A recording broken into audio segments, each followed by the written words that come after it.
Welcome everybody, welcome to this week's edition of OzByDrone. I'm Greg. Hi, and I'm John, everybody. Great to be with you again this week. Lots of great news. Really looking forward to today's show. We're going to cram it in for you as much as we can. It's been an incredible week. The amount of drone news that we had in the industry this week, I had so much that I had to leave on the floor and not touch that was stuff that we would normally include. Speaking of which, we've got a media person today. We've got Luke going to be our guest a little bit later. Yeah. We're going to talk to him about using drones in the media, so we'll have a chat to him about that. But what else has been happening, the highlights for you this week? Oh, well, we had a job this week, which was great. Western Sydney Airport, which we did a survey, 100 hectares, and it was basically a DTM survey. We used a Phantom 4 Pro with an MLID PPK unit attached to it, and we did it was great. It went really, really well. 100 hectares. It really took us a day and a half to fly, and a day to set out the control. So Morrison Aerobotics, doing some really nice survey and a very special job too with a new airport that's being built. So, we were happy. Okay, sounds like a lot of fun. And just a quick placeholder reminder for everyone, I'm still following up Sutherland Shire Council. I've actually spoken to CASA about a couple of things this week, and I had a chat about the issues that we have with that. I'll follow up when I get some more material back from them. But right now, let's get into the big news story of the week. Yes. Absolutely. So starting at the top of the news today, we have, of course, the DJI Matrice 300 RTK has been released. Now, let's just play the official DJI video in the background and just have a little chat first over the top of that. Every day, good people fight fire. It's actually a very nicely put together promotional video for what this aircraft's really designed for, and the sort of the market that it's really placed for in terms of commercial, industrial. This is not an airplane for taking pretty pictures. This is an airplane for taking to work. And I'm thinking how DJI certainly, when they bought the first of all, we had the Matrice 600, 100. And eventually the 200, which did have its problems. We don't know yet whether an aircraft like this will have, with so much tech in it, will have its teething problems. But it says more about the evolution of the company than anything else to package it into this aeroplane. Things like 55-minute flight times without payload. The payloads that this thing carries, the cameras that have been developed for this thing to carry are just outstanding. Other than that, the things that they've built on board, like standard ADS-B and RTK built into the aircraft, I mean, that's a very, very expensive positioning equipment, and it's very, very accurate. And we've also got laser range finding. And really, they've packed everything into this, all of the available tech into this aircraft and built it together to work seamlessly. So that's the promise. The one thing that I was listening to yesterday, you and I attended a webinar on it, and the one thing that hit me was talking about the redundancy and the whole flying over people challenge. And I forgot to ask this as a question in their chat room, but I thought I overheard them say, okay, so you've got your redundant batteries, you've redundant IMU, yada, yada, yada. I thought I overheard them say that they had some logic in it, that if they lost one motor propeller or ESC, that they had the software in there to get it to helicopter down, if you know what I mean. I do know what you mean. Did I hear that correctly?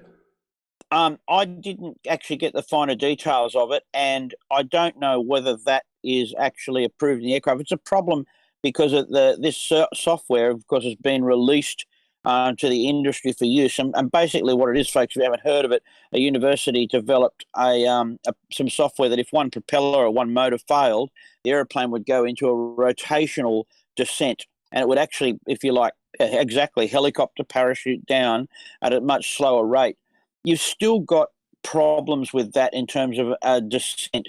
That it's only it is able to be controlled, but if you were flying over a crowd, you couldn't necessarily guarantee you could clear the crowd. You might not descend as quickly, but you are descending with high-speed spinning rotors. And remember, this aircraft has a gross takeoff weight of 9 kilograms, so it's going to have some challenges for the flying over people unless it's still certified. So we've still got some hurdles to go there. I think rather than sort of give that capability or concentrate on that capability. My thinking here is DJI have built a truck. You know, they've actually said this is the truck that you need to take to work, and if all of those things in it, the type of work this is going to do in emergency services, bushfires, industrial inspections, we're not going to be talking about flying around the public. The public isn't going to be in these areas. This is not for shooting, video of football games around public. This is for going to places where it's either hot, dirty, dangerous, and, the aircraft's got IP45 water rating and so forth. It's designed for a different purpose. Yeah.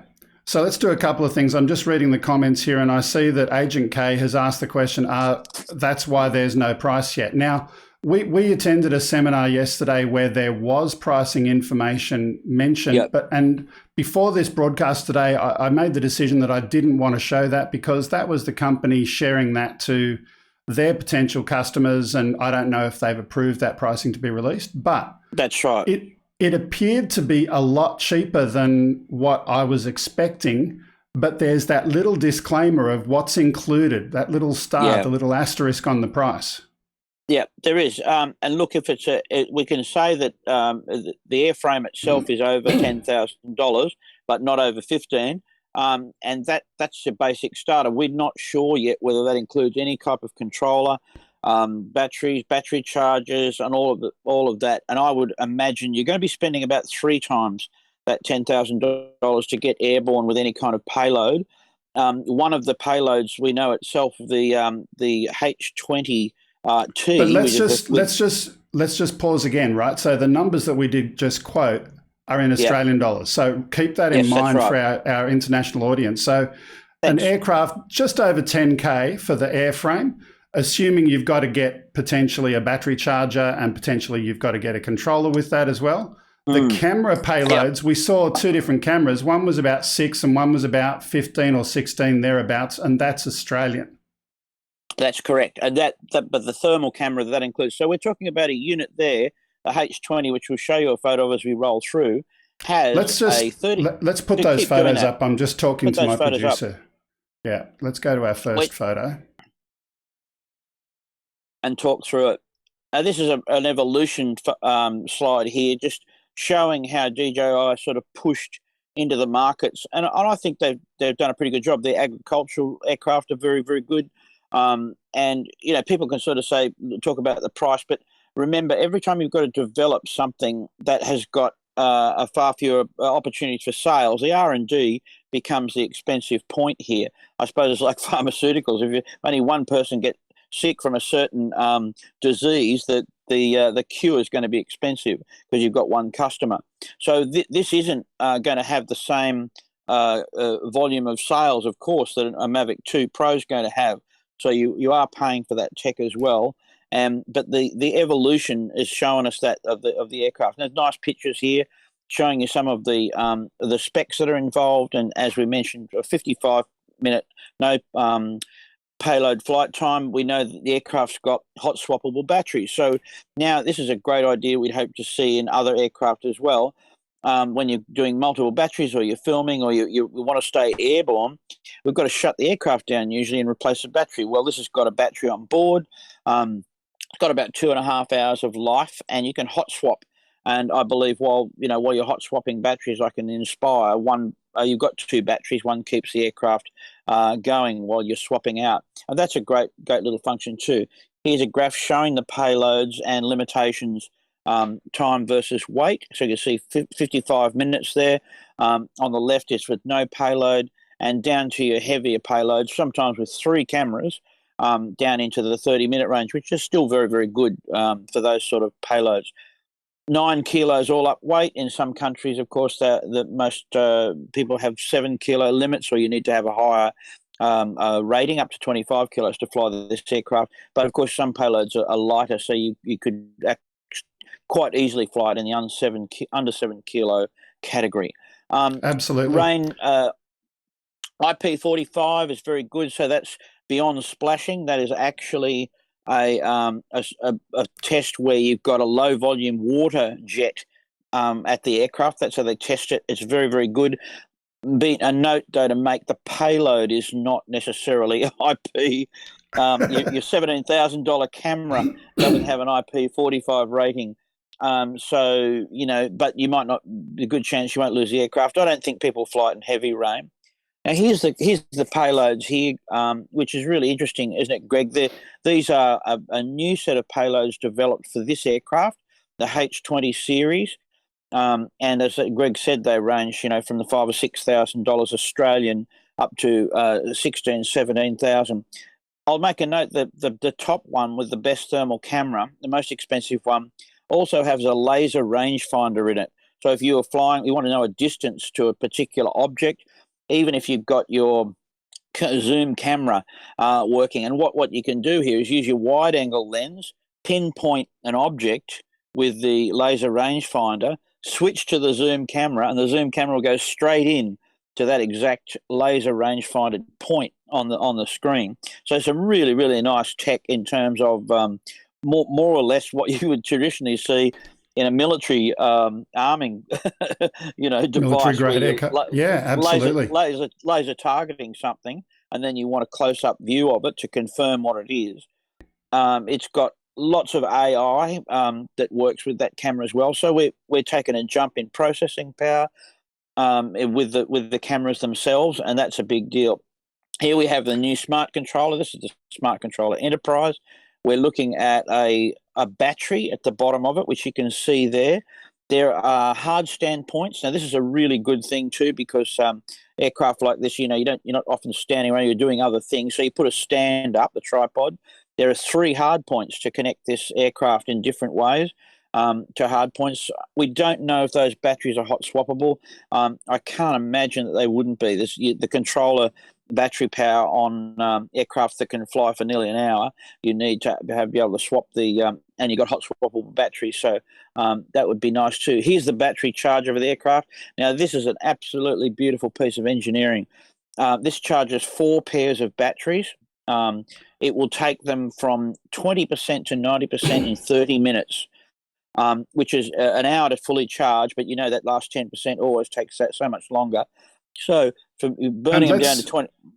And let's just pause there again. So we saw pricing, and again, we're not going to disclose it without authority, but if you assume it's around, say, just over 10K for the airframe, and you've got payload, the battery charger, just looking at that tech, hypothetically may not be included in either of those prices. So just understand that. I could not imagine, that sort of battery charger would be under $5,000. I could be very wrong, but looking at the tech in it, the way it works, this is a radar unit that you can see on top there. So we don't have a lot of details on this yet, but whether it's a positioning radar, what else it's got in it, but they're just calling it radar. And I think that there is probably a technology that DJI is bringing in that will help with further radar positioning of the aircraft. I don't know if it is positioning. I can't confirm or deny, because even the people in the webinar that we watched said they don't have any detail on that particular component as well. But I can tell you, Greg, thinking through it, here's the deal. Obstacle avoidance doesn't work in nighttime. If you need to fly around a bridge or somewhere close at nighttime, forget obstacle avoidance, right? So you haven't got it. Correct. That's what I was thinking this is for. If you're flying RTK GPS, which is very, very good with a ground station, you still can fly into places where you don't have GPS, all right? So radar is the last. If you wanted to fly into a cave or down into a mine or anything like that where you didn't have GPS or light, that would be the way you would do it. And that's what I'm suggesting. It may not be exactly what it is, but I'm suggesting that would certainly cover that base. Yeah. Okay, I'm not seeing that screen in full, but let me go there. This I can now. That's the primary flight display. Now, this has been a change too. What's nice about this is people that are working with aircraft in more difficult environments like this need to know the relationship between the heading of the aircraft and the direction of the camera and the position of the horizon. So here now we've got much more aircraft-like indications on showing the horizon, the actual attitude of the aeroplane. You've got a compass rose down the bottom with a slew, what we call a slew bug, which will also tell you which way the camera is pointing as well. So a lot, and obstacle avoidance superimposed on that. So this is like glass cockpit stuff for an aircraft where you're able to superimpose. We've got vertical speed on top of the altitude annunciator now, so you can clearly see not just what's your airspeed coming down, but you can control vertical speed. A really obvious one if you're moving quickly or descending quickly. It's not reading the altitude off that you want to know. You want to know how the rate of descent that you've got on, how much energy is in the aircraft. This is a nice one. This is the AI to do with tracking and so forth. So another level of AI. So it says, I can see cars. These are cars, and you just touch the one you want to follow. The aircraft actually works out the camera positions and the aircraft, so it actually uses its intelligence to track the aircraft safely while moving the camera as it needs to, rather than the other way around, of course, as we used to active track, moving the aircraft into strange places so it can follow something. Here's a slide with the laser rangefinder. So it doesn't tell the whole story, but if you put the laser rangefinder perhaps on one of those buildings you want to know the distance, triangulate the distance between two buildings, and you're sitting there off at some distance. And then, of course, once you've targeted that with the rangefinder, you can click zoom and get a very close-up picture of it. That's the wide-angle camera view there from some distance.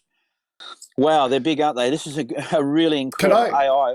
You do this one, Greg, because I know you like this one. I want to do this one because I like this. I saw this, and the ability to have that initial photo and then use some optical zoom and to basically create an orthomorphic stitch of that together built into the camera. So you get the initial view of what it is you want to capture, and then you click the take a photo button. It then uses optical zoom to go and build the grid, take the photos, and out it comes at the other end. Absolutely awesome. Yeah, it actually uses two cameras to do it. So the wide-angle camera has taken a picture of the object. You draw a picture around the object, then the zoom camera whizzes around and takes, inside the box, takes close-up photos of those conductors and various parts of the object, and then stitches them. So when you get your final photo stitched together, as you say, you've got the photo you started with there, but you can touch the photo anywhere and zoom right in to see very, very detailed. So one click, and you're taking up to 40 photos of an object with high speed. It's just incredible. You could hang that off. You could hang that off your Mavic if you wanted to. You can do it.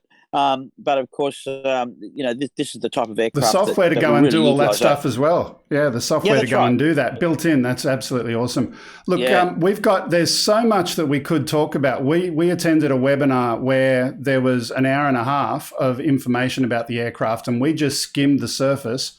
I do want to briefly pause and say there's lots more to talk about it after the show. If anyone wants to chat about what we've had a look at today, just peeling back the covers, we'll be in Discord after the show or in Rendezvous, depending on how many people around. We'll work that out.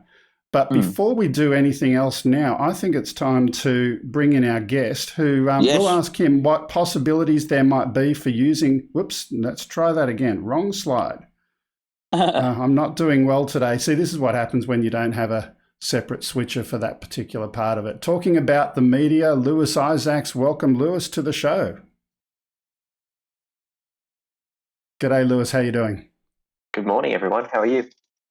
Good, thank you, Lewis. When I first asked, I'm spectacular, Lewis. When I first asked you to come onto the show, the reason for asking you to come on was some video footage of yours that we had a look at last week on the show. And I'm going to do a quick few-second grab of that again just to remind those who may not have seen last week. I'm just getting my producer to put that up now. Number 2, not that. There we go. So this is some footage that you filmed out of Sydney. This was obviously showing out the state of our lockdownness in terms of COVID, but talk to us very briefly about what your filming experience of building that, first of all. Yeah, so it was a unique experience. Obviously, Sydney right now was quite quiet, and in many ways it presented an opportunity to film. Ordinarily, there'd be too many people, and under CASA kind of laws, you couldn't do that. So before the shoot, I jumped on my push bike and had my little Mavic in the pannier and rolled around Sydney, just scoping out a few sites and whatnot. And then the next day, we kind of went through. I had a spotter, picked out a few sites and went around where there was no people. Some of the other shots were done in a bit of a sneaky kind of way. So it's a gimbal shot on a push bike or some other motion. I could see some of that myself in there. Yeah, look, it's a beautiful video. Talk to me about your journey in terms of using a drone for media. And by the way, let me just pause for a minute. I think your camera may have gone out of focus a little bit. I don't know. It's looking a bit blurry to me there.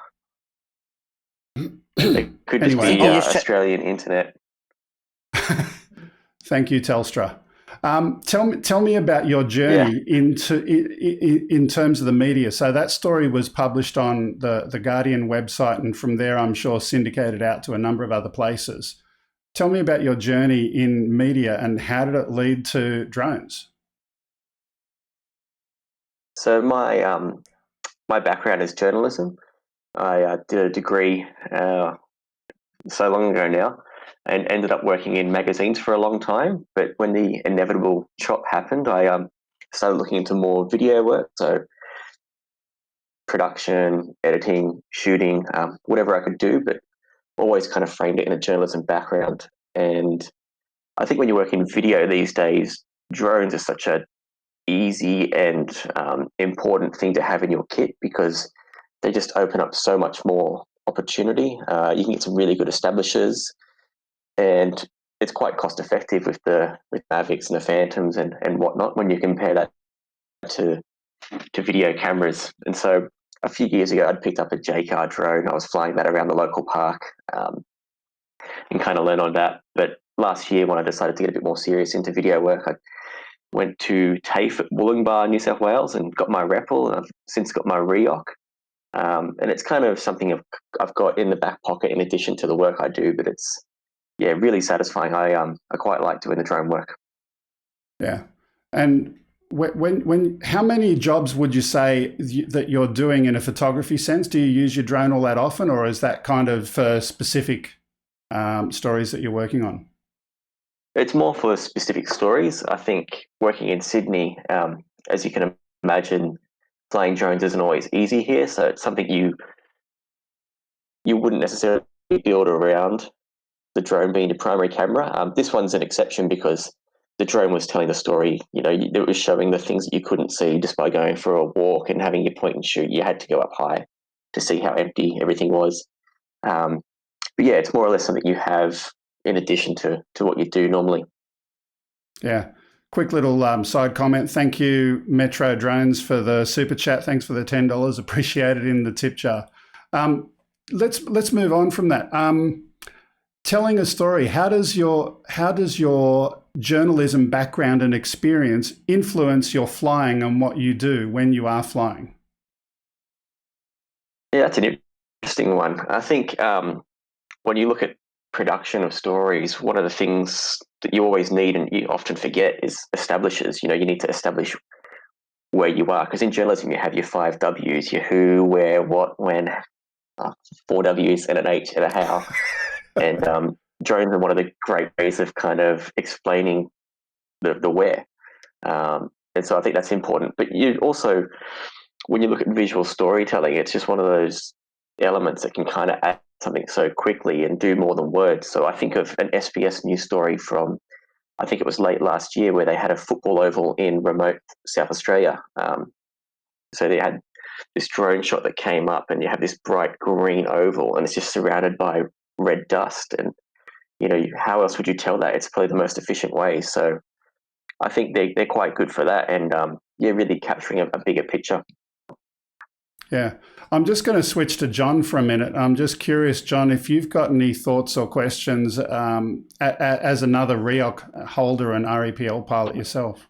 Yeah, I'd love to chat, Lewis, being an REPL and REOC holder. Lewis, if you've been watching the Moz Chapter 4 rollout recently, where, and we've been sort of talking to CASA about this now, releasing a lot of airspace around Sydney Airport for us to fly with a tether up to 150 feet. Have you had a look at that in Chapter 4? I haven't yet. I'm still a recent REOC holder. I only got mine in February, but well, the MOS is really the MOS is interesting. So if you haven't seen it, to move on, because it was just a really brief question. I didn't want to labour on the MOS at all.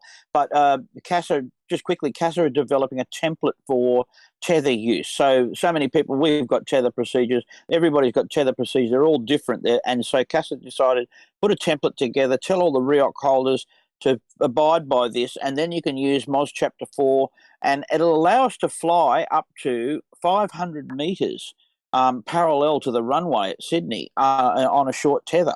And that's going to open up all of that area in Sydney. For someone like you, it would. You're still operating with tether. You need to pop up and get a shot, though, which you can often do that for a magazine or a paper.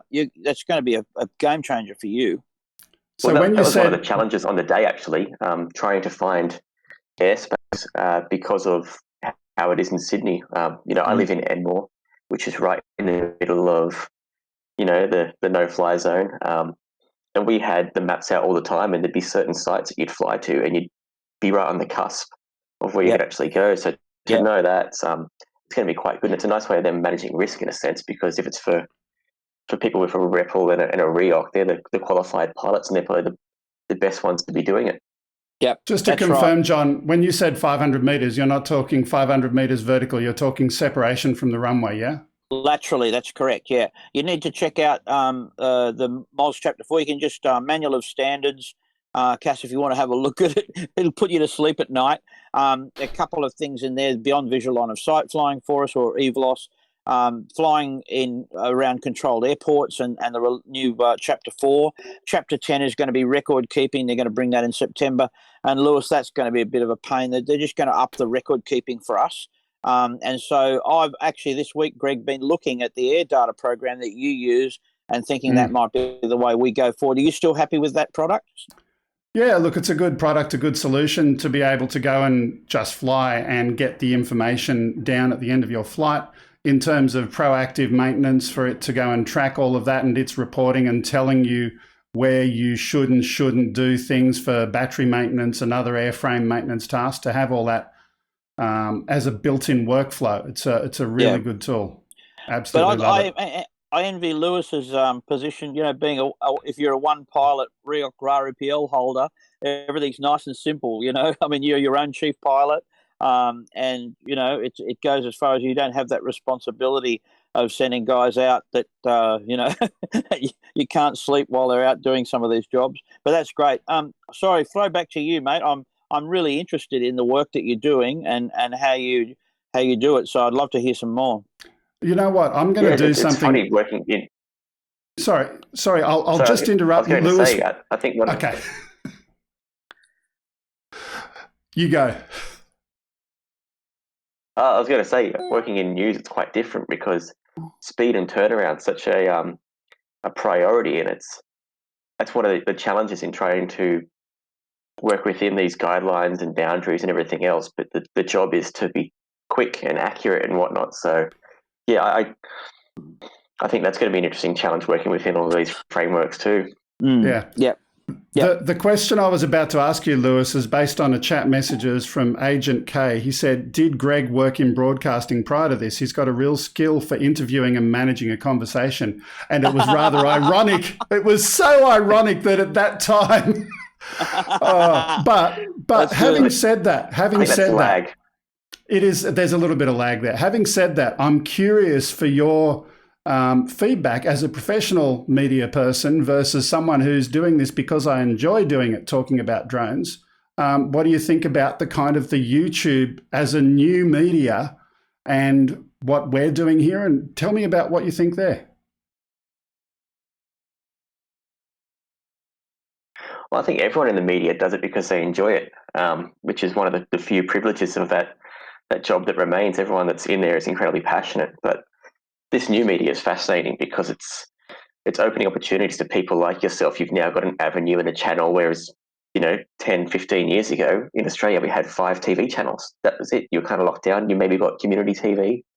And I think that's fascinating. And it's opened a lot of doors. There's nothing stopping anyone from creating an Instagram or a Facebook or a YouTube account and having their own drone vision go out there to millions of people. Likewise with writing or any other kind of storytelling, podcasting as well.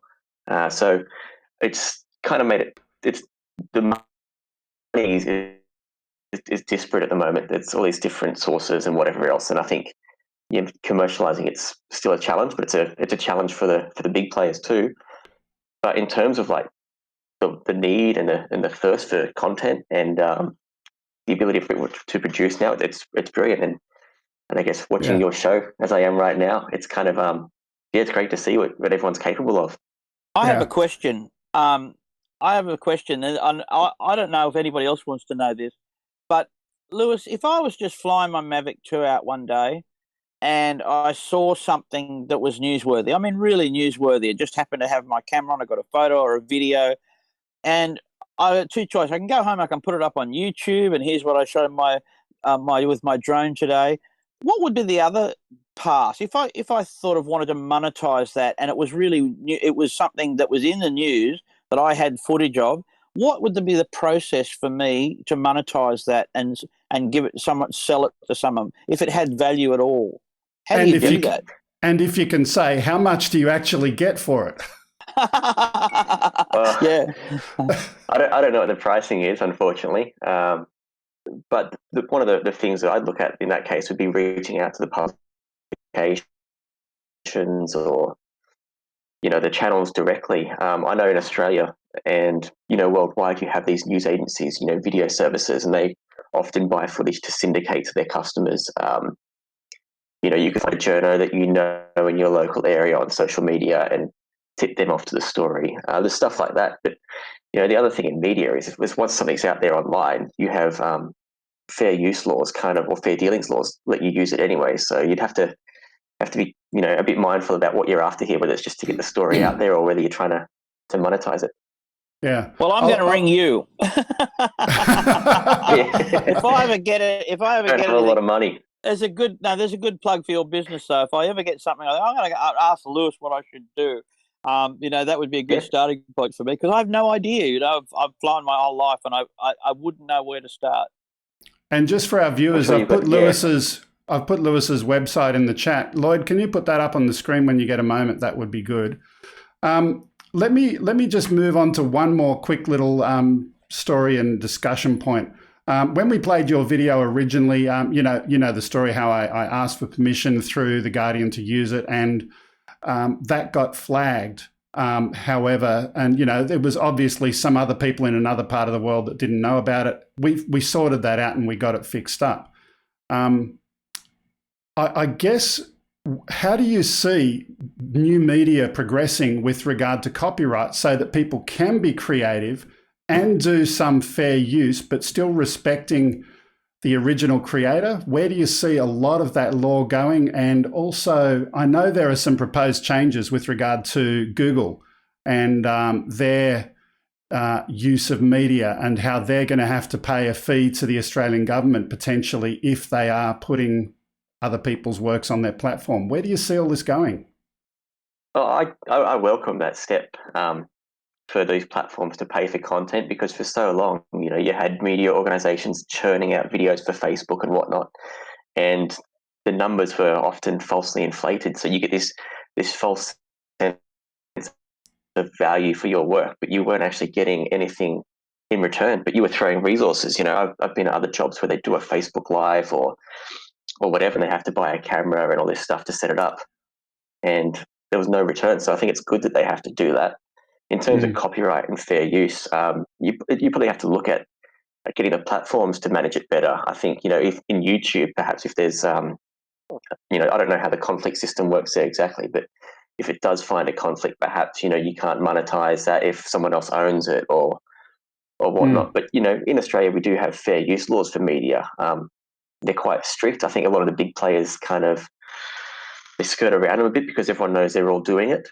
So it's often in their own best interest not to push too hard. yeah, I think that law, perhaps that's something that the government needs to look at in conjunction with the tech giants, and they legislate a system that works, and it's up to them to police it, because they are the ones essentially making the money. Like, I'm sure YouTube's making a lot of money off content providers, and all it's doing is hosting a platform. Yeah, absolutely. Okay, look, we'll leave it there. It was great talking to you. Have you got anything else you wanted to say to the drone world? Last words from you. Open question. Last words. I think I'm quite fortunate that I just have a lot of fun with it. I started flying because I had a curiosity. As I said, I spent a couple of $100 on a J-car kit, and I'm quite lucky that I get to call it work these days. So I think as long as you keep that in mind, and you'll have lots of fun with it, because it is the forefront of technology at the moment. And you're doing things that we couldn't do not that long ago, and you've really got to embrace that and enjoy it for what it is. Can I just ask, I nearly forgot, what do you fly? I've just got a very simple Mavic Pro. I've kind of built my kit around, I try to keep my entire kit in 2 bike panniers, so that if I need to go somewhere like that for a story or whatever, I can. So yeah, the Mavic really suits my needs. Yeah. Okay, look, thank you very much for being part of the show today. If you've got some time, hang around in the chat room afterwards, say hi to some people. If you've got questions as a drone pilot to anyone else in there that you want to ask Lewis about, put it in there, and thank you very much for being part of the show. Thanks for having me. Really appreciate it. Okay, now let's get back to John. There we go. How cool was that? That was great. That was cool. Yeah, look, we see the use of drones in the media, and I saw this opportunity. We played his video last week, and I wanted to have him on here. And that was really cool. It was a great video. I really enjoyed the video. It also had me thinking, this week when I'm ready to go flying, I've got this, in the garage, I've got these cases, heavy cases, and a thing. I can back my car up, but I don't know what I'm going to need, and I've got, and the same mentality. So I'm just going to thought it through and said, well, I can get on a bike. Can I just pause you there for a sec, John? We're getting some bad internet. Since we've finished with Lewis, if you could do us a favour and disconnect Lewis from the rendezvous session, that might free up some bandwidth. We do live in Australia, which is a third world internet country. There we go. My producer's going to disconnect him. Bye, Lewis. See you, Lewis. Hopefully. Bye. Hopefully that's going to give us enough. I was going to talk about him. I was talking about it. It's frustrating. We've had a good period with Rendezvous. We've had a good period with Rendezvous, and it's been good for the last X number of weeks, and the video's been really clear. And all of a sudden today, exactly the same setup, and we have challenges. But anyway, you were saying, I interrupted you. No, it's not. It maxed out. We did a musical performance last night, and the delay was just horrendous, and we had all sorts of problems. I think we're, in Australia here, under these current circumstances, we're maxing out our bandwidth for sure.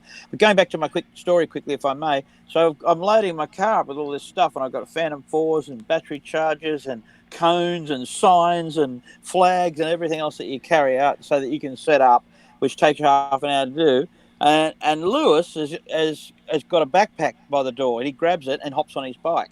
He's out the door 10 times faster than I am, and probably on his bike quicker to get there as well. And it's interesting. It's that's a photographer's thing. A professional photographer has their camera all charged up, ready with SD cards, ready to go, hanging on the door as they're about to walk out. They can walk out that door and grab that camera. If there's a photo to be taken somewhere, they'll be out there and take it. And they're always ready to do it. I mean, this is why, the mobile phone camera is so handy these days. You can use it.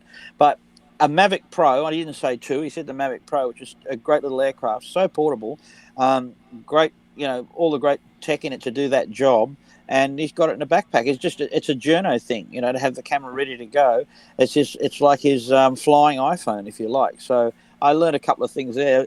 And when I unpacked my car at the end of it, and I'm lugging all those boxes out, all the ones I didn't use, You know, I think about how convenient the Mavic is. Just take the box itself, you know. So absolutely. So let's do this. We're going to get on with a couple more of our news stories, and particularly the next one is a very relevant Australian one. Australian drone registrations open on September 30. The move comes as Australia continues to focus on regulating drone flights. We definitely have lag today, big lag. The move comes as we continue to focus on drone flights, limiting the number of people flying illegally without understanding the rules in place. For now, only commercial operators need to register, with registration for recreational pilots expected to commence sometime in 2022. The price of registration is still unknown, but it's going to open on September 30 anyway. Now, I'm going to say my 2 cents here, guys. Look, this is just absolutely, we're laughing. All the REOC holders are laughing at CASA at the moment. They're going to make us register our aircraft, which are all registered. I can tell you, in my manual, I have every aircraft that flies, CASA have a serial number. The other day, I had to change a serial number for a Mavic Mini that's on the REOC, and so I've got to email it in, and they've got that serial number. They know everything about us. That's to say that, you know, take some money off us for registration when we're already regulated and everything's listed. Yeah. Pilots, hours, the hours you fly. I mean, we know what their ratings are. Say, you know, to recreational holders, we'll register you in 2022. John, I mean, I'm going to pause you. I have no problem with that at all, for the recreational guys. John, I'm going to pause you and get you to do me a favour. Disconnect from Rendezvous and reconnect in if you could, just because the lag is getting so big. And we'll put Lloyd on the screen for a couple of moments. There we go.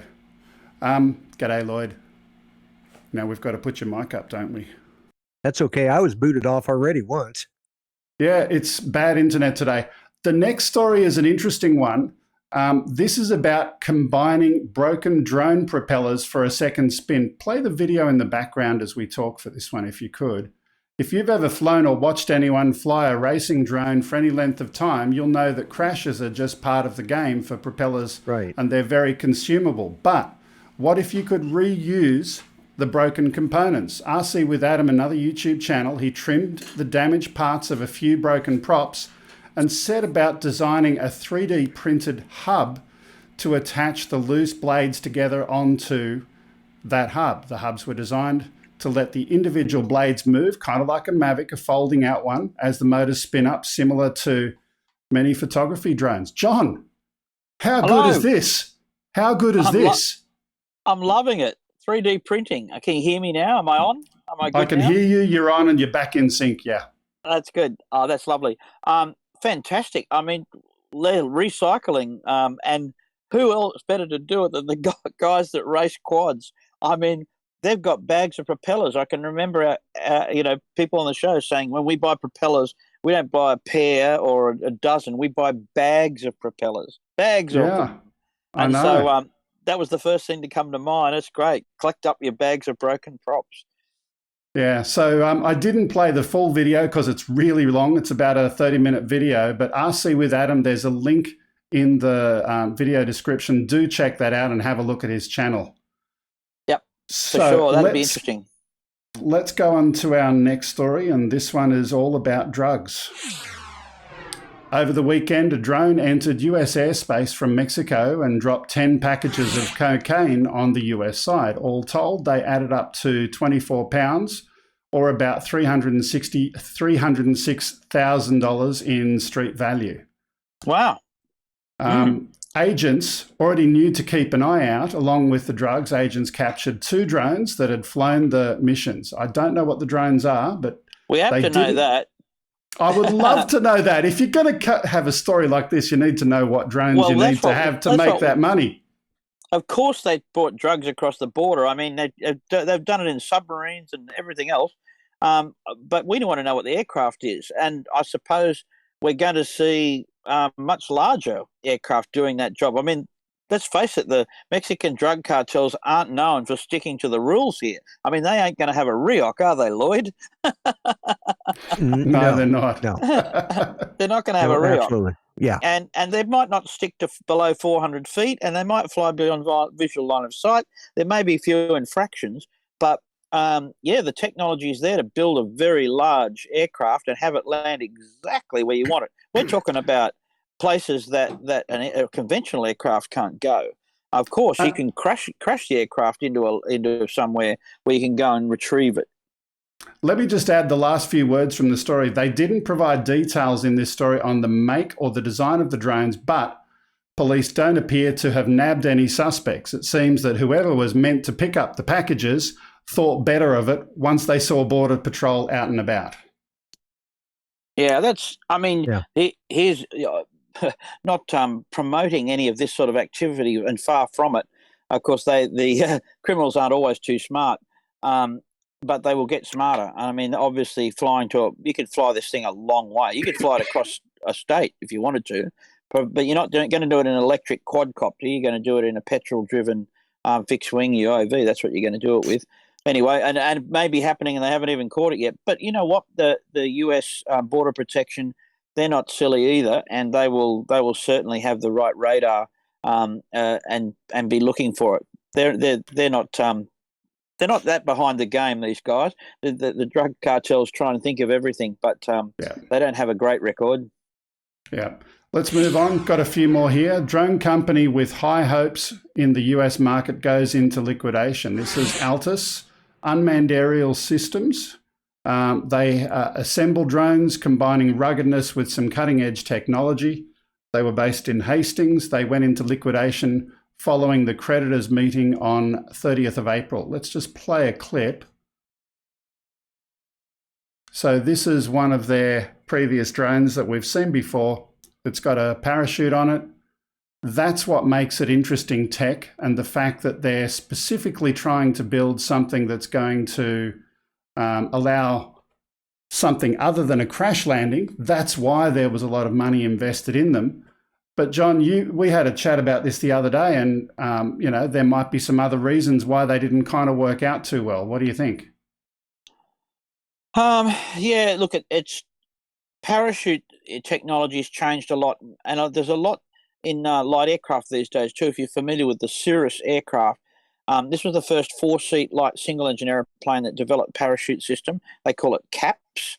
Or catastrophic airframe for failure. So if it's not for anything else other than if the airframe fails and your parachute's going to save your life, they've developed a jet called the Vision 50, a light 5 to 7-seater jet with a parachute.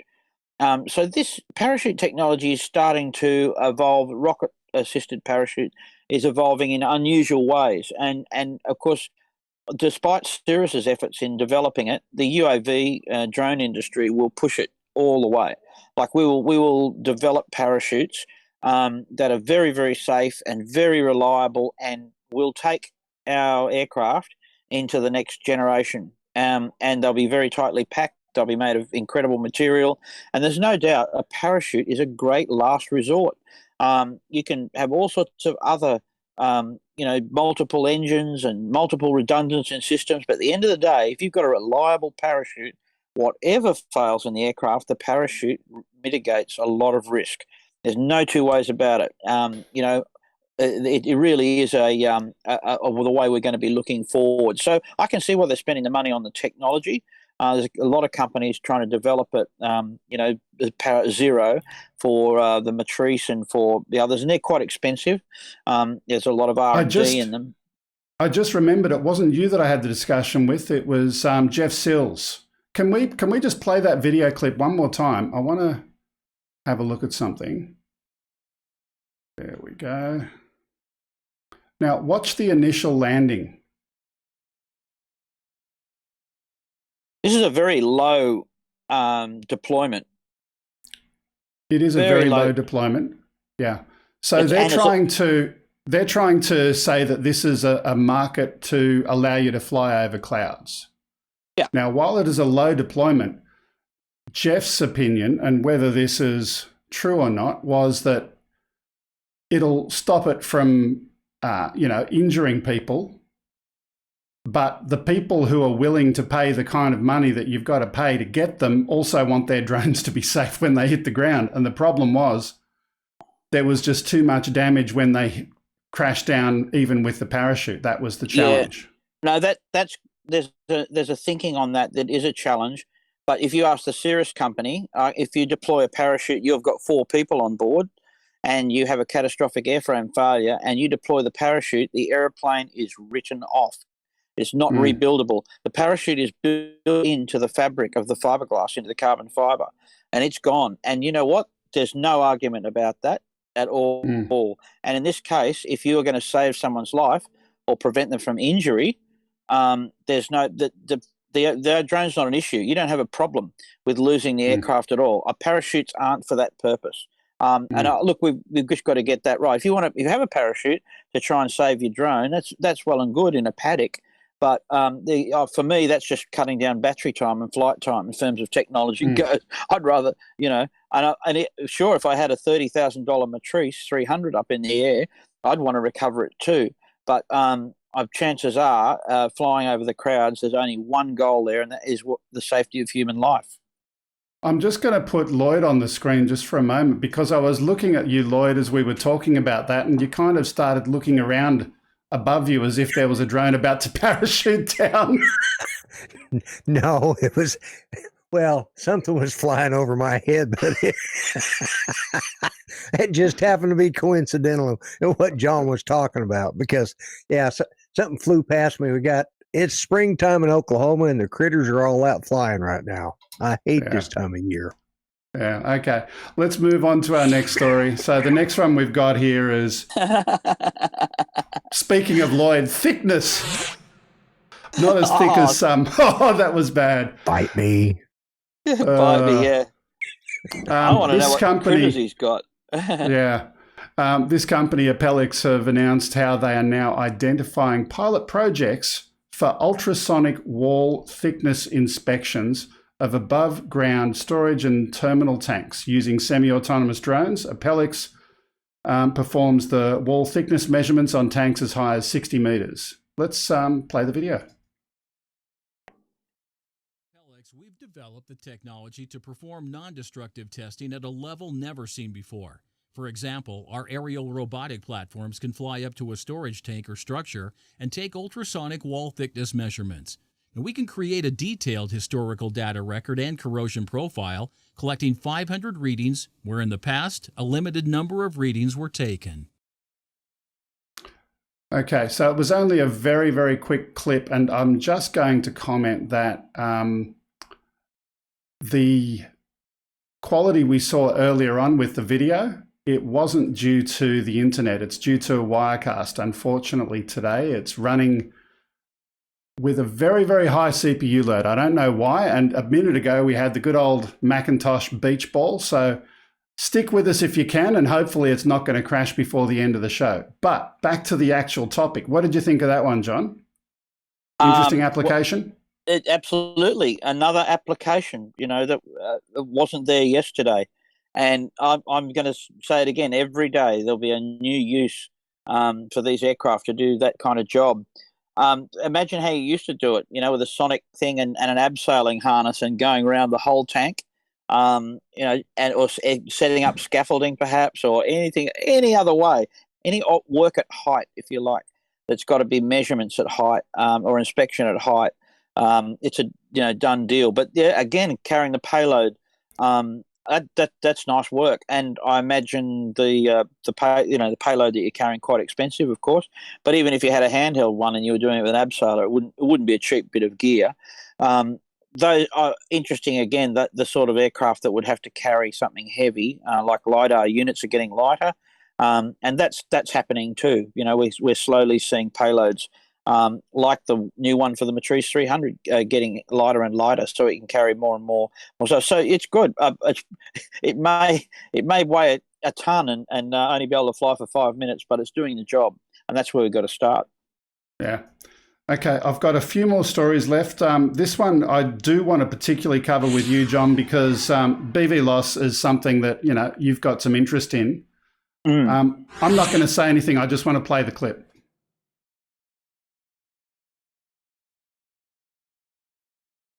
So this company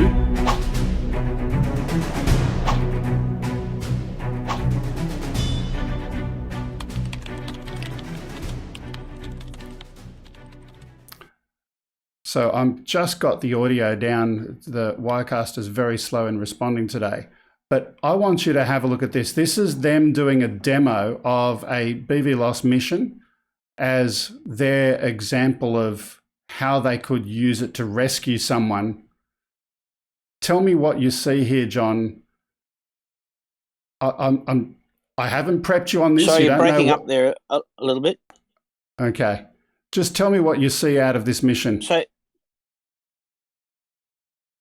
there's observer. Yep. This is EVLOS, basically, extended visual line of sight, 1,500 meters, which is called EVLOS. Yep. And the 300, you notice, has dual can have a second. The observer can have a controller. So this is an interesting thing to sort of combines a couple of our discussions today.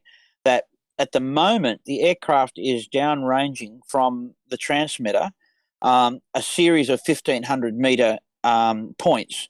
Now in Australia, we could fly, have an observer 3 kilometres away, because you can fly EVLOS to 1,500 metres, if you know what I mean. But when you get down here now, what's going to happen? You're 4.5, 5 kilometres away, and you're going to have C2 link problems if you even with any OcuSync or anything like that with shielding. So they're supposedly with this particular video, they're trying to showcase their ability to do that long range flight and drop a two-way radio to a guy in an emergency situation. But here's the really ridiculous nature of their video. He's got his radio, he's injured, he can't get out of there, but let's face it, how many times are you going to have a couple of visual observers waiting for you in the middle of the forest? Well, yeah, that's a good point. It is a good point, but here's the thing. If and this is the way we imagine SES are going to use this, is that you send out a ground team, right, and they will go to a certain location. If you coordinate it with a drone search, what you would do in future when you're using a drone is say to your first SES ground team, you guys are the visual observers for the drone, head out this direction 1.5 kilometres and station yourself there. Now have a look around. You might find them there. Look for evidence, whatever it is. Then send another guy further 1,500 metres or 3 kilometres, and you would range them down while you're looking, because you don't necessarily, you've only got an idea of the location. Now look, I agree it's not ideal, and in terms of a search, I can tell you now that if someone was in real need of a life-saving situation, there would be a case for flying beyond visual line of sight, as you know you would do to help them safely, in term as safe as you can, knowing that if there's a helicopter around looking for them as well, you would not fly. There's the deal breaker. Once you've got a search helicopter in the air as well, you don't go flying. And so if you're in a situation where in part of this coordinated search effort, and look, this is a way of doing it. There's a lot more use for that in bushfire, working with bushfire and rural fire brigades and so forth to do it in terms of BVLOS. There's nothing really special in that video that's not available now. So EVLOS 2, which we call it, which requires each observer to have a radio to talk to the pilot. And yes, you can fly 1,500 metres downrange from an observer, and the observer's responsibility is to clear the relevant airspace that the drone is flying in. So the technology problem is the aircraft itself. In BVLOS at the moment, or in EVLOS at the moment, you're only allowed to fly as far as 80% of the manufacturer's stated range. So if you're ideally here, if you've got a 10-kilometre range, you're allowed to fly 8 kilometres under the current regulations, provided the observers are staged and trained properly on those things. So that's around, and if you've got an aircraft that can do it, you can put that in place now. So it's not BVLOS is maturing at the moment, and through EVLOS we're starting to see that option where we can fly, provided you can clear the airspace and there's nothing else around. You've got aircraft radio and you're doing the right thing. You can safely fly beyond the visual line of sight of the aircraft. We're looking at that's chapter 5 in the MOS. Anybody who downloaded the MOS and started to read it when I mentioned it, go to chapter 5. It's all in there. Yeah. Okay. Well, if you've got enough paper in your printer, you're welcome to go and print it out. But put you to sleep. Let's just have a quick look at what we've got left here today. We've got water, and this one's interesting in terms of what we've spoken about before with 3D modeling. Do you want to have a look at that one? And then I've got two quick short ones and a special at the end for Lloyd and I to go through. Let's just have a quick look at the water, 109. Let's do that. So this story is at Carthage University in the US. The college recently had a problem with water on campus. The Geospatial Science Department utilized their small unmanned aerial system on the 30th of April to capture footage of the high water on campus. While it's interesting to have a look at the water on the campus where it is now, John, do you want to share with our audience what you can do with 3D modeling to predict the water flows? Yes, you can. Basically, using a capture series of photographic images and stitching them together and building up a 3D model. 75 overlap and a little bit higher. You need to fly a little bit higher than that to get a good 3D model, but you can build up what we call a digital surface model, and then you can import it into a hydrographic simulator, and then you can actually simulate rainfall events, and you can simulate putting water in from a various part and see which way it flows. And the best way to do it, if you really want to know the perfect world, is to drain the water in various sections and then do the 3D model and then put the water back. Now that's a big job, but some mining companies do that. When they want to look at their water flow and their GTMs, they will go to the expense spending a week draining a water system, doing a 3D photographic model, and then refilling the water, and that tells them a lot about what they've got there. Now these days, when mining companies build water catchment, and we just did the one at Sydney Airport, it's got a large water catchment beside the airport where the runway will have water flow into, and they use water. We've done the modelling for that before the water goes in, so it's nice and easy while they're building it, and they have the levels. Yep. Okay, cool. I've got one quick one over here. We're going to have a look at some beer. Now, this one was on Ken's show the other day, but John, you didn't see it, and I wanted you to see it. Beer is an important topic. Let's just play. From the Keyworth Hope with a new drone from the Keyworth delivery.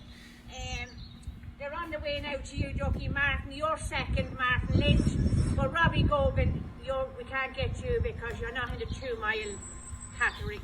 So they're on the way now, Ducky. Hope you'll enjoy them. Thank you.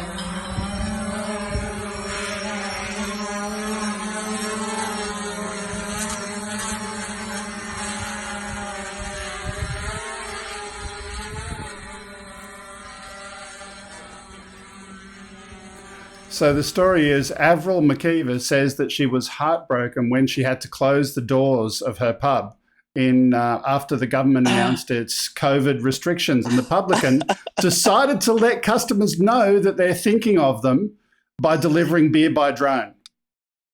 You got to have an angle on this, don't you? If you're going to keep your business in the media, that's great. Yeah, I love to hear the sound of the Phantom struggling under the weight of 2 beers. That's great. It's and the clinking and the clinking of the bottles underneath. It was absolutely priceless. Don't even start me about the aircraft crashing on the ground and the beer. And more tragic, losing the beer than the aircraft. You know, I mean, that's just damn dangerous right there.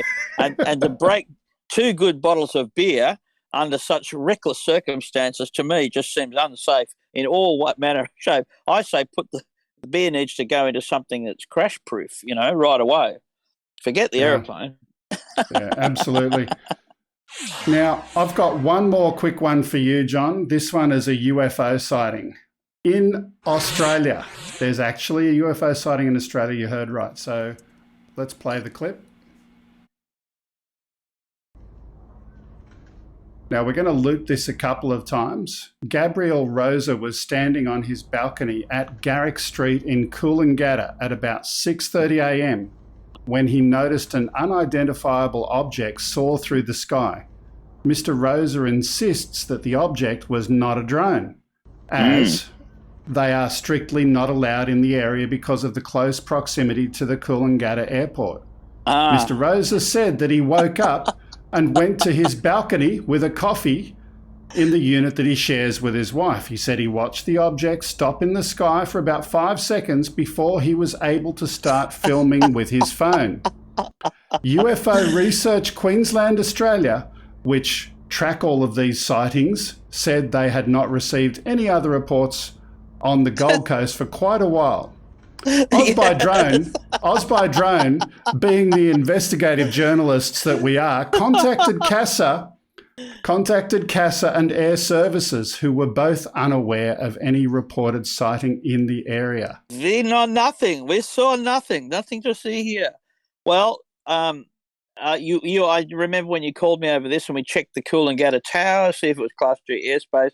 Of course, it was probably a drone. And to say that it wasn't a drone because you're not allowed to fly there just shows that you have a great faith in everybody doing the right thing. The fact is, Coolangatta Tower see drones all the time, and there's a NOTAM out. I should have dug that out for you, Greg, saying pilots are to be cautious because illegal drone activity is absolutely everywhere on the coast around Coolangatta Airport. It's everywhere. I've spoken to Coolangatta Tower myself, and they said, look, there's so much stuff going on the beaches. We're just hoping that the pilots keep their aircraft away from those type of places so that there's no risk. There is an aeroscope unit going in there, so they'll, eventually they'll start catching these guys. But no, there's people flying stuff everywhere up there all the time. Yeah. And it's lovely that you would assume that people would not fly because they're not allowed to. I wanted to find out my purpose of calling CASA and Air Services. I thought to myself, well, with COVID, there may be a NOTAM closing the tower since there's less air traffic, and if the tower was closed, it might revert to G-class airspace. And I thought it would be an interesting, regulatory discussion, but no, there was no closure. It was a slight change of times, but at 6:30 in the morning, it was still towered, and it was definitely a drone, and it shouldn't have been there. Yeah, look, that's a valid point, Greg, and you thought it through. During these times, particularly Coffs Harbour and Coolangatta Tower, these other airports aren't getting much traffic at all, and so air services aren't cutting back on their staff because they're public servants. But the tower at Coffs closes occasionally. I've been there, and they said, "Oh, look, everybody, the tower due to staffing requirements, we're going to close the tower." Revert to Class G for the next 2 hours, and someone's sick. I mean, they're in a country town. They don't have another air traffic controller, and they just close the airspace and they put a NOTAM up. When you're going to fly there, you put on the ATIS, the automatic terminal service. It says Coffs Harbour is Class G, and you can fly. So, same thing. Once it's Class G, you're flying next to a non-controlled aerodrome. So there's still rules in place, but it's a worthwhile thing to check at the moment. The great opportunity to fly at the moment. First of all, not many populous area rules, as Lewis showed us this morning. Not a lot of people around, so you can fly safely for a reason. Also, very little air traffic around, and so there are options for us to fly at the moment quite safely, and that's great. Not going to be like this forever. Definitely not. So I was going to have Lloyd on the screen for the last piece. Well, we can put him on the screen, but there's a problem. His microphone input accidentally got deleted. The shot disappeared. I don't know how and why, but halfway through the show, Wirecast has been behaving a little bit He did it unusual. on purpose. Now, his audio, when he is on screen, my producer did fix it. So we've just got to leave you on screen to hear you. But as soon as we switch to anything else, we can't hear you anymore. Yeah. And to be honest... You can't hear me, John? No, I can hear you, Lloyd. I can hear you now. I can see you. How did she do that? My producer's looking there and she fixed it. So whatever she did, it's working. I was about to say, and you've never sounded better. Yeah, bite me, Greg. Yeah, bite him. I was just loving the banner at the bottom there of Prime Minister nominee for the next Prime Minister. And you got my vote, Lloyd. Well, it's real simple. If I lose the presidential race, then I'm going to run for prime minister. So you guys need to get behind me for president, or you got me for prime minister. Yeah, that's incentive right there. That's it. Yep, exactly. We're going to get. You don't have much competition over there, I've got to say. I just want to beat Joe Biden. Yeah, okay, that's not a problem. We can manage that. I'm just looking at the screen, trying to find the shot with John on it and me in the studio. Everything's just moved around. There you go. I can't. That's it's the one. Totally. There it is. Only my wife can click it. I've got another control surface down here, and I'm clicking the one that should be that, and it's not working. But anyway, you've known for a long time that wives are in control. Don't worry about that. Now you know for sure. Yeah, you know for sure. Okay, our last. It's been a great show, Greg. I got to say. Stay for it, John. It's only a very, very short one. Let's just play the clip. This is Arcadia University. Let's play it.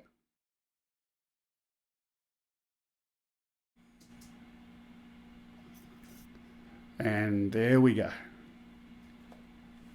So this is just something that Arcadia University have put up on their website, and it was a beautiful clip. It's not a news story, but it's a beautiful piece of footage that can only be taken, obviously, when there's no people below. And what better time to do it than in the middle of this pandemic? And it's just absolutely gorgeous footage. And I just wanted to share that with everyone today. Yeah, man, that's real nice, isn't it? Look at the nice way they've framed the reveal of the hill behind. You know what I mean? Yep. So there's that, and the alignment, the horizon flat, and all these little things that you can think about when you're going out to do your work. But every time you can do one shot and reveal, oh, look, there's another building. And as we go up, and really the only way to do it is often fly it a couple of times and look at the interest points in it to position yourself so that each shot is a reveal. That's great. Beautiful work, beautiful colour, beautiful light, all of that stuff. Great photography work. Yeah. So that's all we've got time for, but I'll throw to Lloyd and see if he's got anything intelligent to say before we leave. Hey, how was the chat, Lloyd? What was going on in the chat today? I didn't see it. Oh, it was interesting. Nothing, just everybody commenting about the $50,000 drone that you guys were advertising. I mean, talking about, but I don't think it's a $50,000 drone. Yeah, it might be. Well, if you get what you really want, it probably could be. I mean, if you buy all the bells and the whistles and the buzzers and everything, it's cameras, all that stuff, the radar. Yeah, although there's a lot of interest in it. People are definitely. Yeah, there is. You know what I want to say, Lloyd, which is interesting, though, in terms of that technology, whereas that might be out of my price bracket, that tech works its way down into the airplanes that I can afford eventually, and I've watched that happen in light aircraft as well. We've got GPSs now in Cessnas and things that we only had in airliners years ago that would have cost millions of dollars, as now in the Cessna. And I know that as exciting as I like to look at it, I suppose I'm seeing perhaps an airplane that I can't afford that someone else might buy that I'd like to fly. Don't forget that, guys. Even if you could never afford it, with good flying skills, you could work for someone who might have one. And there's always that little dream as well. But I know that those technologies are going to come into the aircraft that we have slowly and surely. Laser range finding and swappable batteries and all that stuff coming to a store near you. So I know I apologise for putting up the dream team, but that's where we end up, which is exciting. Yeah, I mean, all that stuff flows downhill, as they say. Yes. Yeah. Okay. Look, thank you, Lloyd, for dropping in at the end. Quick couple of comments. So, number one, the drone. Couple of comments. Is this an ad for OBS, and is this an ad for the drone? We were just sharing what we knew about it. It's an interesting product. If you want to hear more about it, I'm going to go and jump into. I'm not going to stay in Rendezvous because it's just behaving so bad. I'll be in Discord after the show. I'll quickly share that now. There we go. So if anyone wants to join and chat about it, find out a bit more, we'll have a chat there. Our usual post-show advertisements. Number one, we would love for you to send your videos to upload@gregkuhnert.com for inclusion in a future show. That would be cool. Number two, do follow us on social media. And here's a request for next week. If anyone is a regular, do watch on 2 platforms, not because I need the views, but I want someone to be in the chat rooms on the other platforms in case there are questions and they can forward them into YouTube. That'd be really helpful. Also, Wayne King gave you a super chat. Thank you, Wayne, our regular. Thanks, Wayne. Yeah, Wayne, good on you, mate. Hi, Wayne. If you do want to give anything that's physical instead of virtual, there's a postal address 5/127 Princess Highway, Sylvania, New South Wales 22224. That's all we've got time for. It's been fun as always. John, see you next time. Great show. Great show. Thanks, guys. See you, Lloyd. See you, We'll John. see you, John. Lloyd. You take care. Bye-bye.